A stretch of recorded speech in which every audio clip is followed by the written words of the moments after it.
Okay, let's get started. Good afternoon, good evening, or even good morning, depending on your location.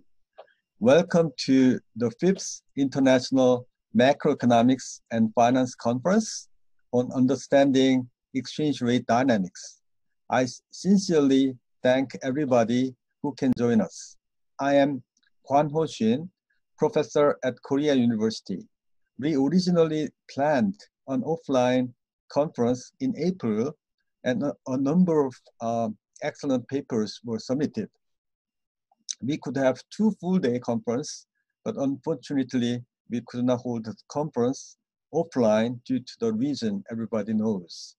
Instead, we are holding a much smaller sized conference online. Since it is an online conference, presenters can save their travel time, but they are in different time zones, and some of them have to be awake late, and some other people have to wake up early. As an organizer, I really appreciate presenters in very inconvenient time zones. Without further ado, I would like to start with session 1. In session 1, we have 2 excellent papers, and I will allocate 40 minutes each. As the format of the session, each speaker will spend 30 minutes to present, and I will collect questions and ask the presenter for the remainder of 10 minutes. Participants can send questions directly to me using private chatting. Then I can collect them and I'll ask the presenter later. Okay, then I would like to introduce the first presenter, Vivian Yu at Emory University. Hi, Vivian. Hi, thank you. So are you ready? Are you ready? Yes, I will share my screen, right? Yeah, please. So now, but the host disabled attendee screen sharing. Oh, okay. Let me ask the.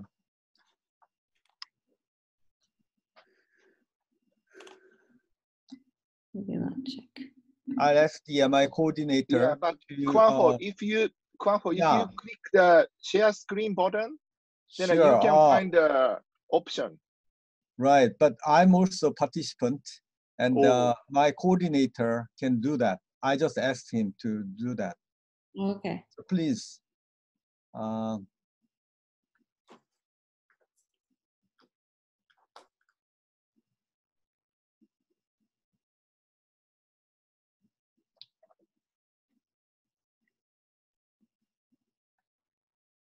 Oh, now it works. Yes. Okay. Please go ahead. Great. Okay. Thank you very much. Hello to everyone. It's great to meet you here virtually. So let me do this.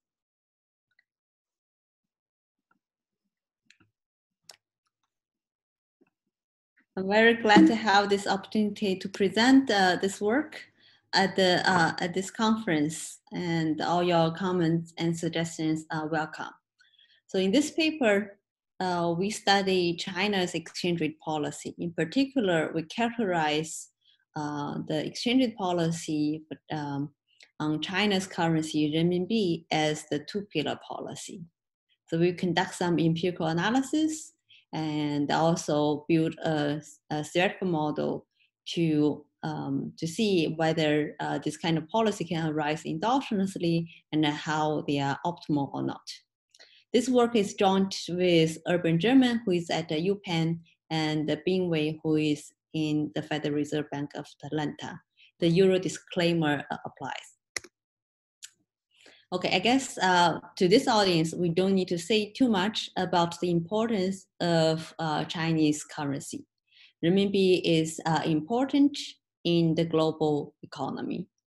And over the years, the People's Bank of China, which is the central bank in China, has made several reforms to reform how they manage the China's exchange rate. In particular, they want to make renminbi more market determined through several ways of reforms. However, until now, still China's exchange rate policy is not fully transparent. And in this paper, actually we took a unique window that is from 2015 to 2018, during which we think we know a little bit more on China's exchange rate policy. Yeah, and we will first document some empirical facts about how the exchange rate is managed. And we characterize the formation mechanism as the two-pillar policy.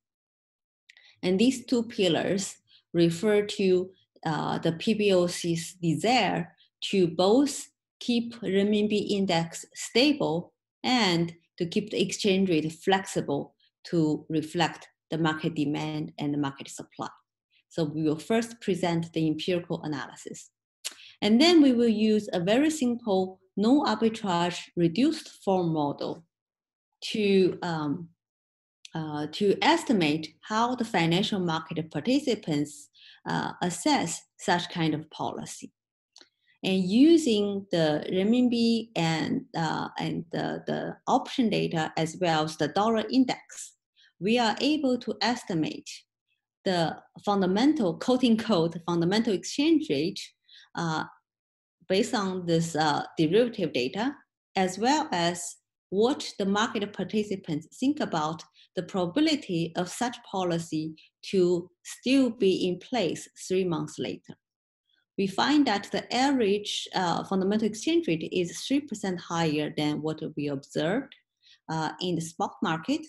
And the probability of policy continuation is relatively high. It is on average 75%. And having established some, provide some evidence to verify the volatility of this policy, and then we build a theoretical model to study how this kind of policy can arise endogenously, and then we evaluate the optimality of such policy.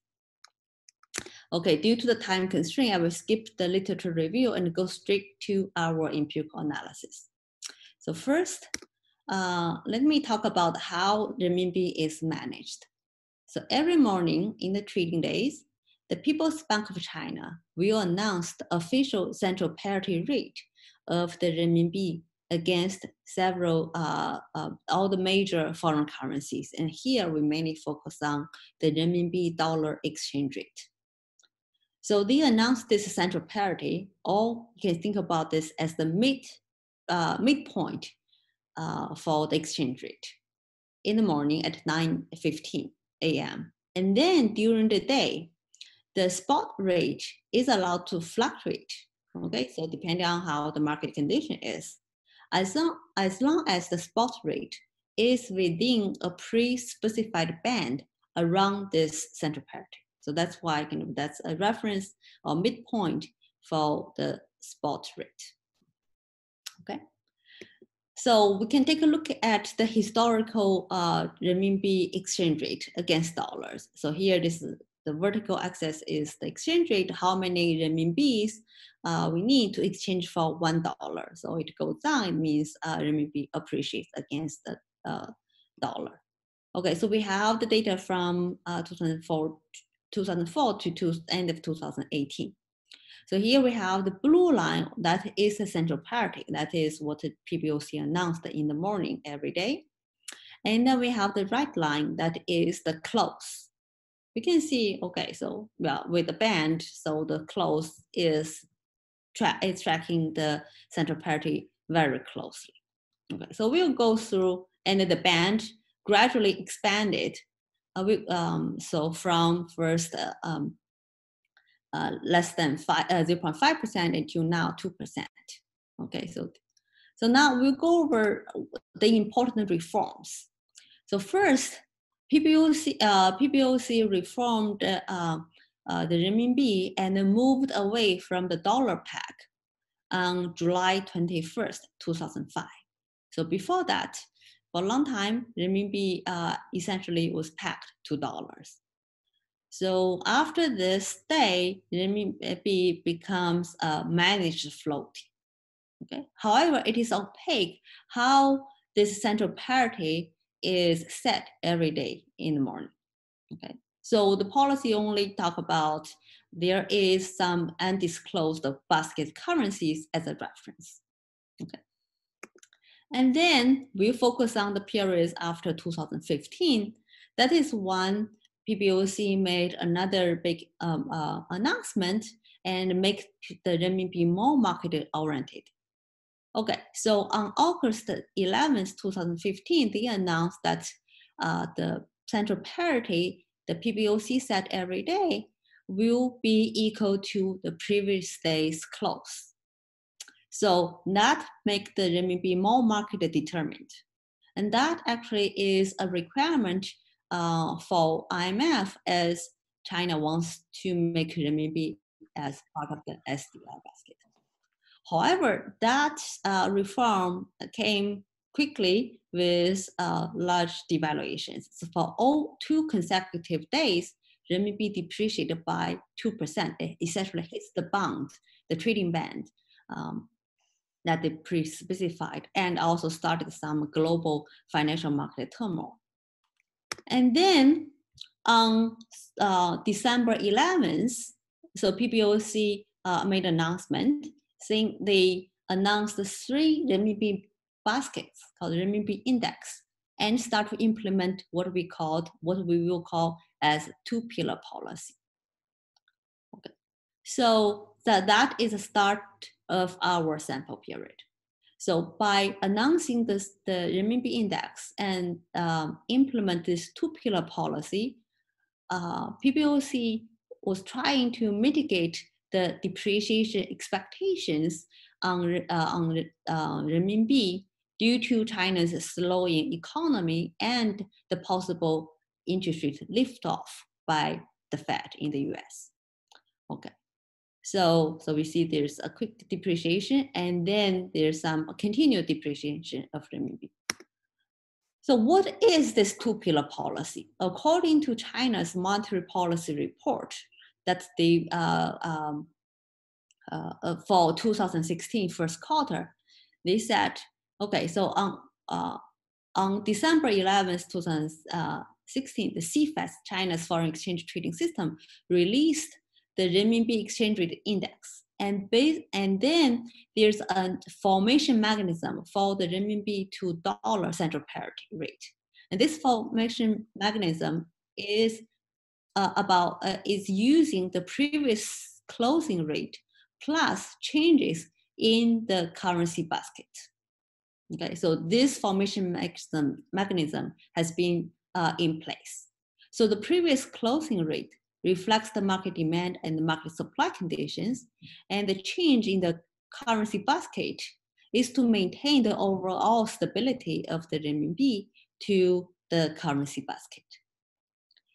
So based on this report, and we will conduct some empirical analysis and argue that this 2-pillar policy is the formation mechanism. And the 2 pillars are exactly like what we just saw in the monetary policy report. 1 pillar is to maintain stability against a basket, and the other pillar is to keep some flexibility against dollar. So we formulate this 2-pillar policy as the following. Okay, so think about, we want to set a time t plus 1, we want to set a central parity. So that's PBOC in the morning wants to set the central parity. And then look at the 2 pillars. One is a hypothetical exchange rate between dollar and between renminbi and dollar that can achieve the basket stability.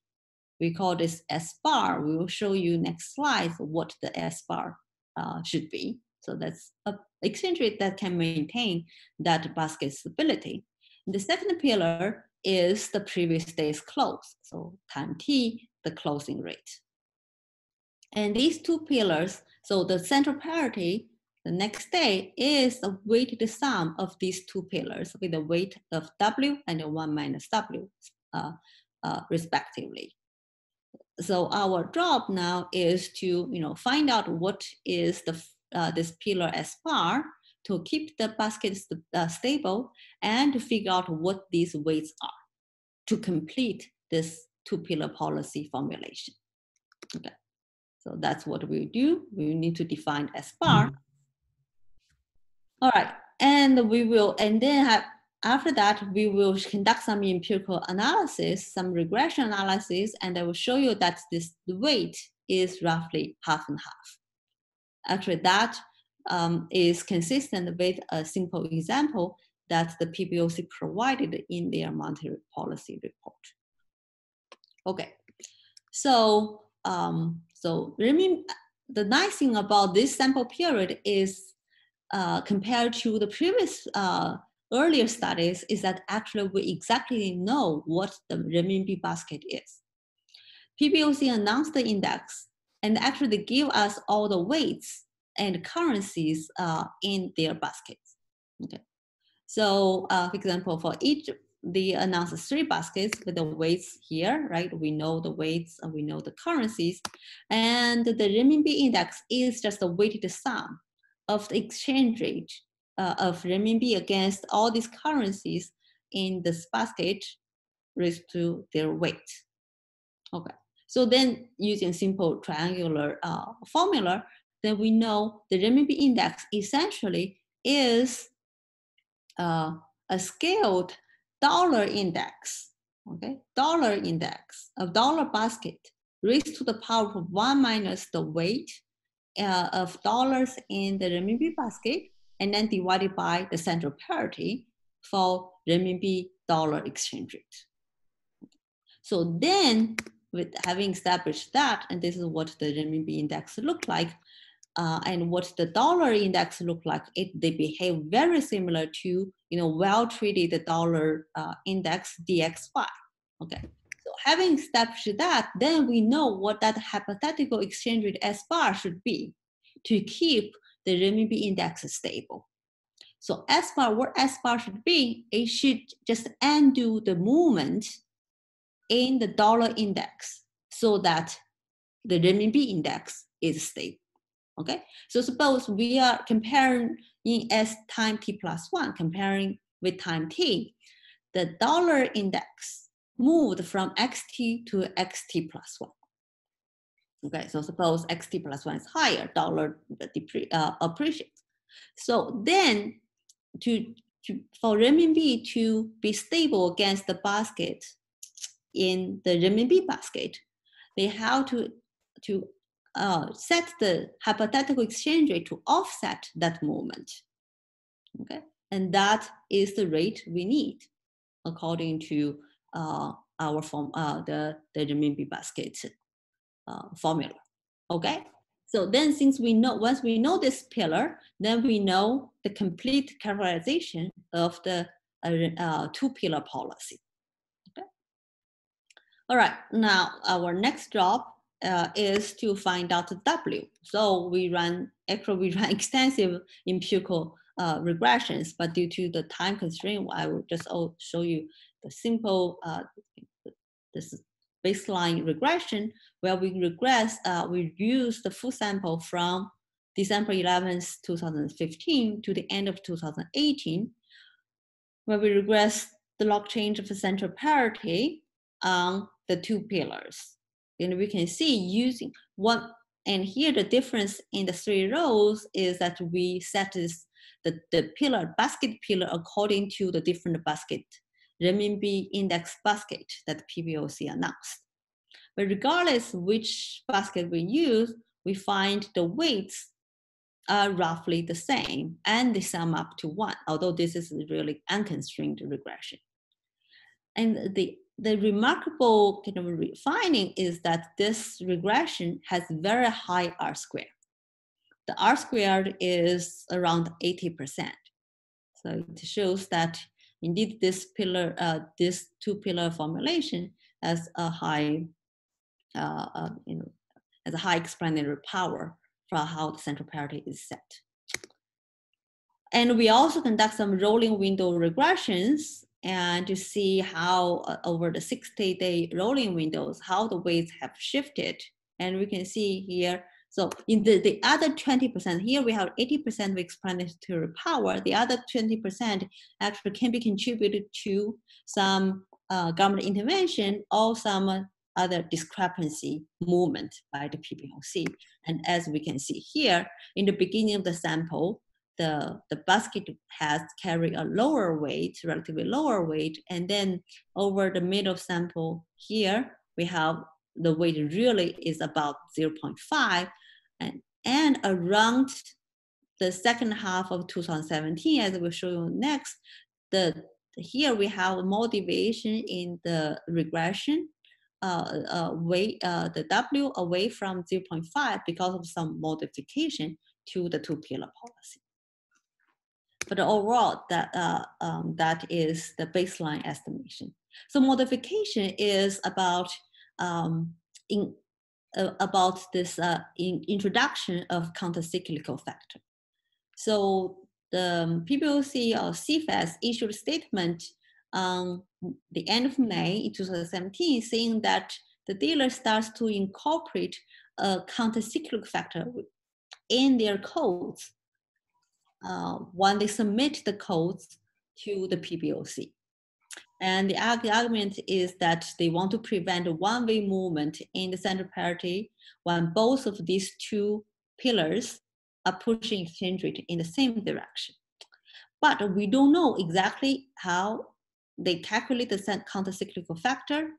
So that's why in our first pass, we think our empirical analysis is a first pass formulation for the PBOC, and we will conduct some more empirical analysis to show you how our model can pick up, this kind of a modification to the two-pillar policy. Okay, and then on January 9th, 2018, the PBOC removed the countercyclical factor and returned to the original two-pillar policy. Okay, so that's the empirical regressions. And then we want to assess how the financial markets participants assess such kind of policy. So for doing that, we use a very simple no arbitrage model. Okay, so here we have we assume that if there is no two-pillar policy, the exchange rate will be V. So this is a shadow exchange rate or fundamental exchange rate. And the only requirement is that, it satisfies this, so next period, so today's shadow exchange rate is interest rate adjusted expected next period exchange rate, okay, under the Q measure. And with probability P, the two-pillar policy to next period will continue. And with the probability 1 minus P, this two-pillar policy will end, and that will, okay. And that will, then that means the exchange rate becomes V. Okay. All right, so then what is today? So we have two-pillar policy. What is the equilibrium exchange rate? So it is with simple no arbitrage. So it depends on what the tomorrow will be. Tomorrow with the probability P, we still have the two-pillar. And the exchange rate tomorrow still depends on, okay, what the central parity would be tomorrow and how exchange rate will be bounded by the trading band B. Okay. And with one probability, 1 minus P probability, the exchange rate will become its shadow exchange rate, VT plus 1. So that is the equilibrium exchange rate. And what we observe is just that exchange rate bounded around the central parity.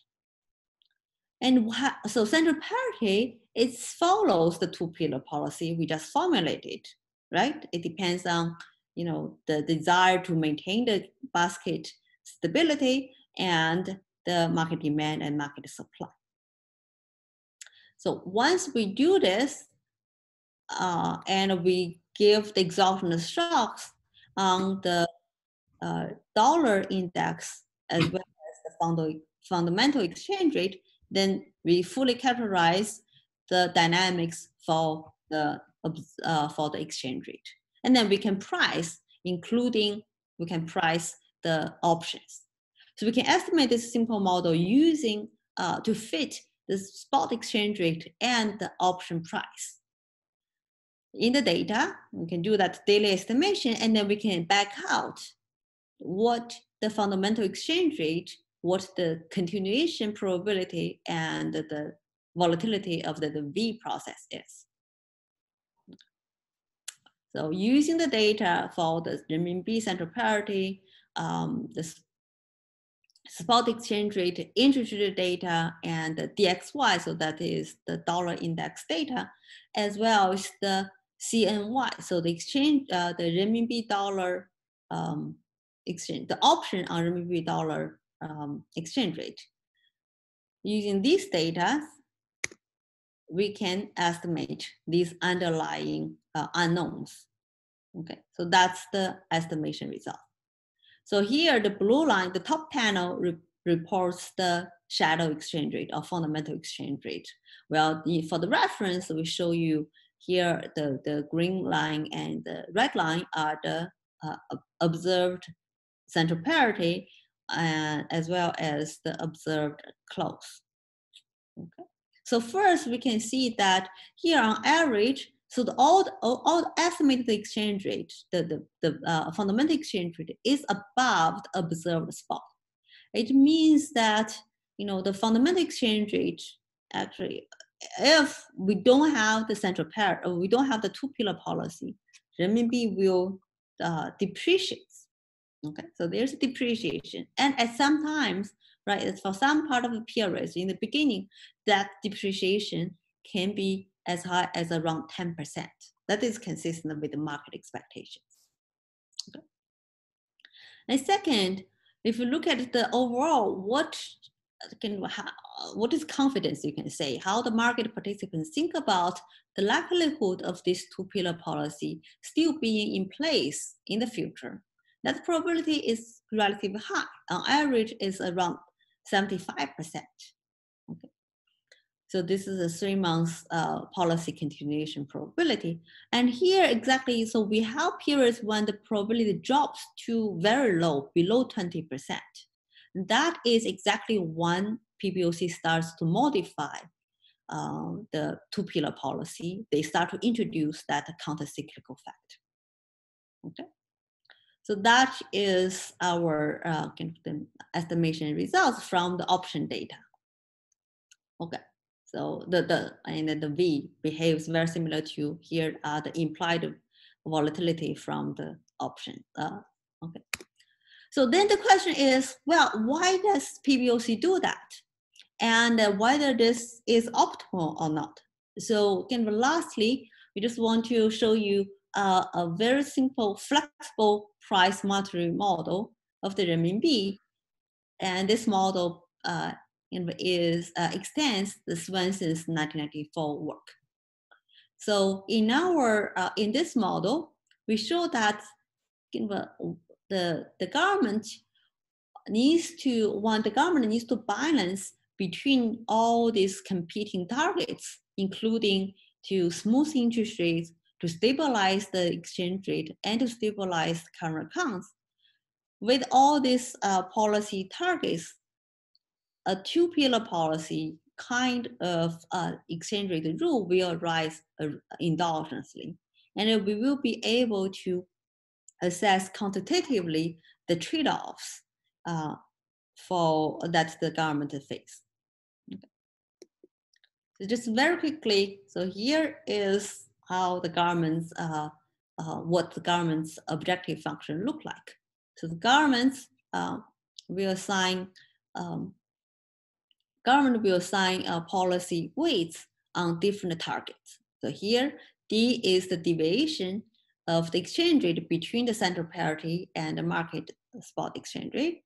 And we have the interest rate, and we have here is the central deviation between central parity and what the exchange rate should be to keep the renminbi index stable. Okay, and here this we have in the paper, we show that this policy target actually can be derived from a model where the government wants to stabilize the current account. And when China trades with many trading partners, so to stable current account, they need to stable the renminbi index. So here X is still the dollar index, okay. All right, and lastly, we have the weights on the deviation between the spot exchange rate the previous day and the central parity. Okay.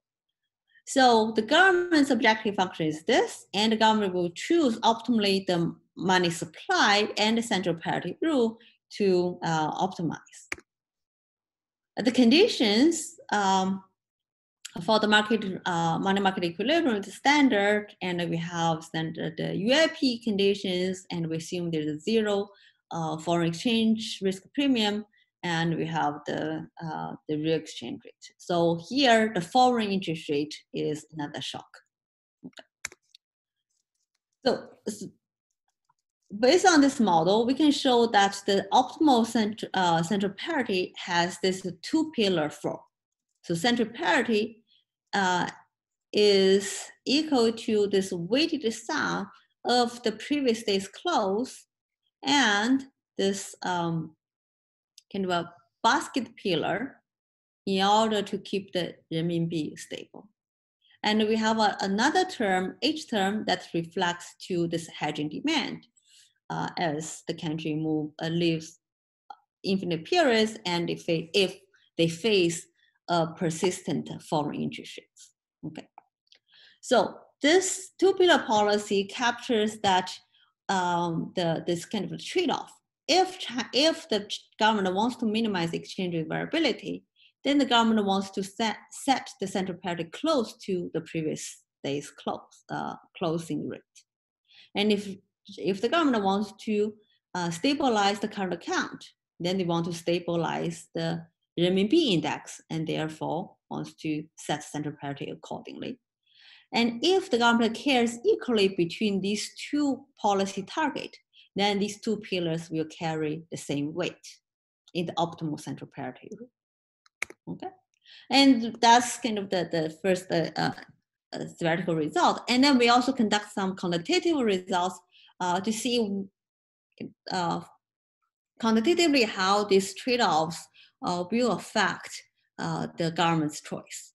And here there are a lot of numbers. I'm running out of time, so I'll just show you. So we have, compared to the data, we look at the data, the variability of all these policy targets, and then we look at what if the PBOC only used dollar pillars, or they only set the central parity according to the basket pillars, or the one they do both. How do they trade off different policy targets and impact other variables? Okay, so in summarizing these tables, we find that if the central parity were only dependent on the previous day's close, the exchange rate variability would be minimized, but the current account will be 20% more volatile than the data. On the other hand, if the central parity had only depended on the basket pillar, then the current account's volatility will be very low, but exchange rate volatility will be almost 4 times than what's in the data. And also the model features this non-sterilized intervention as the government choose the optimal money supply. And this non-sterilized intervention features this trade-off between exchange rate variability and interest rate volatility. Or we can translate that into exchange rate variability to the exchange rate benefits. Okay. We also have a section in the paper where we extend the model to allow for noise tradings, and we show that when there are noise traders, then the government will also engage in sterilized intervention to prevent market breaking down. Okay. So, overall, in this paper, we provide some empirical evidence for China's two-pillar policy.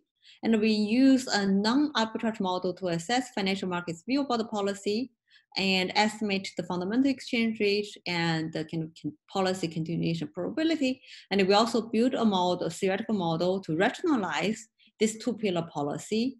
And through some quantitative work, we can evaluate this role of the two-pillar policy in the case of China.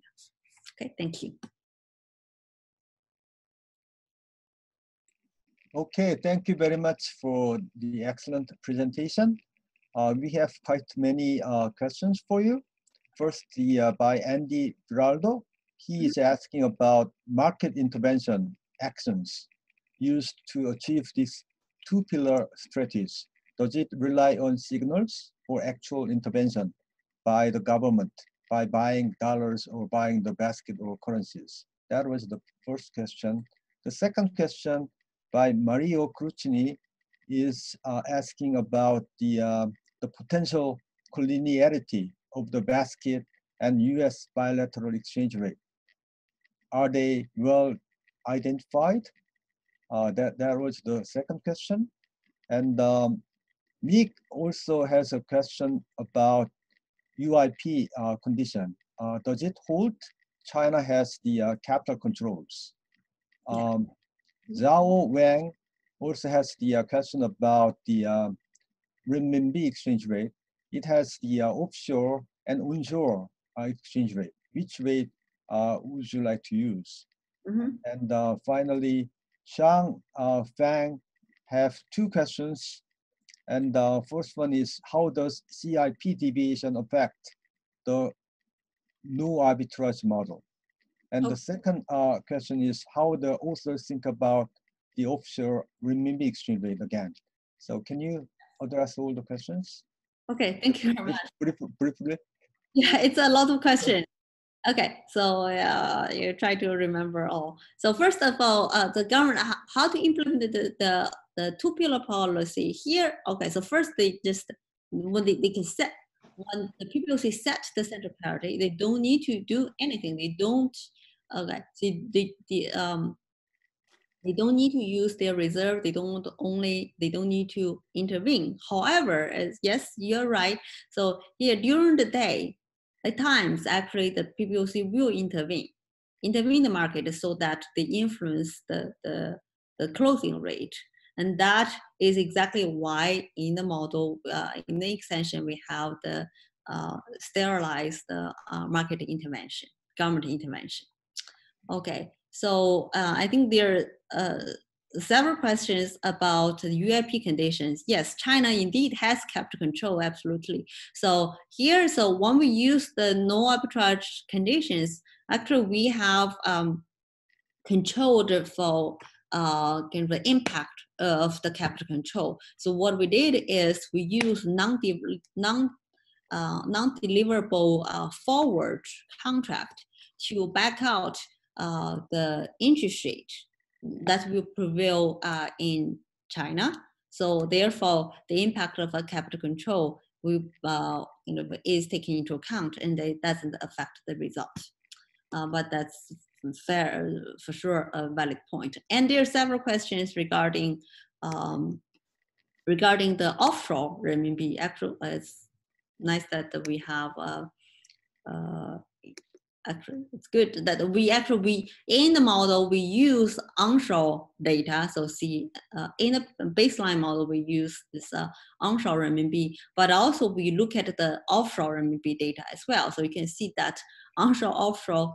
So here we have option data and we have a spot rate. So we can see that they have they behave very similarly, except for at times we have this interest rate difference. So that's when the PBOC start to intervene on the offshore market and increase the funding rate, short-term funding rate. Okay.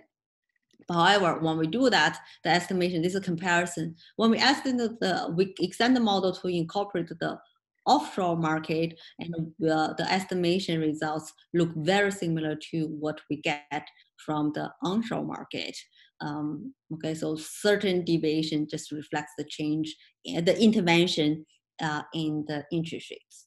Okay. And Mix asked about the collinearity on this regression. So here, let's go back to the regression. So here, yeah, so we have, remember here we have this regression, but what is, so this is the previous day's close, and then here with a hypothetical exchange rate that can maintain the renminbi index stable, actually is subject to the movement in the dollar index. So we don't have the collinearity problem, right? So there's a movement in the dollar index. I don't, sorry, what are the other questions? I think there's some. I think you answered most of the questions. Oh. Okay, so if but you're welcome to maybe chat with me if you have any further questions. Okay, thank you very much again. I think it's late there, right? 11 p.m. 12:10. 10. Okay, so you can stay a little bit and go to sleep. Thank you very much. Thank you. Thank you.